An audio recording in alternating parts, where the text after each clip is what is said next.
श्री महाकालचे दर्शन घेऊन आम्ही पुढे एमपी मध्येच पशुपतीनाथ यांच्या मंदिरात आलो। मंदिर तर खूप मोठं होतं आणि खूप सुंदर पण होतं। हे पशुपतीनाथांचं मंदिर एका सुंदर नदीच्या काठी वसलेलं होतं। नदी किनारी मंदिर असल्यामुळे खूपच थंडी वाजत होती। दर्शन घेऊन आल्यानंतर सकाळी मस्त एक चहा घेतला। तिथून निघालो आम्ही पुढच्या दर्शनासाठी आणि पुढचं मंदिर होतं सावरिया सेठचं। तिथे पोचता पोचता जेवणाची वेळ झाली होती, त्यामुळे सर्वात आधी जेवण बनवून घेतलं आणि मग आजी म्हणे थांब मी पदर घेते, माझा पण व्हिडिओ बनव। त्यामुळे आजीचा पण जेवण बनवताना व्हिडिओ घेतला आणि मग आम्ही सगळ्यांनी मिळून सोबत जेवण केले। जेवण झाल्यानंतर आम्ही सगळेजण निघालो सावरिया सेठचं दर्शन घ्यायला। जास्त गर्दी नसल्यामुळे आम्ही लवकर मंदिरापर्यंत पोहोचले। मंदिराचा परिसर तर खूपच छान होता आणि तिथली स्वच्छता आणि मॅनेजमेंट ते तर खूपच भारी होतं। मंदिराच्या आतून मंदिराचा स्ट्रक्चर पण खूपच छान आणि सुंदर होता। बाहेरून पूर्ण मंदिराचा स्ट्रक्चर खूपच छान दिसत होता।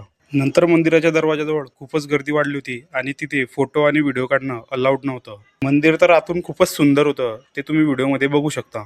मंदिराच्या बाहेर आल्यावर इकडे हे काय आणि का केलं असावं हे मला काहीच समजलं नाही। दर्शनासाठी येणाऱ्या भाविकांची काहीतरी श्रद्धा असावी असा मी लॉजिक लावला। सावरिया सेठचं दर्शन घेऊन आम्ही निघालो नेक्स्ट डेस्टिनेशनसाठी आणि आमचं नेक्स्ट डेस्टिनेशन होतं चित्तोडगड।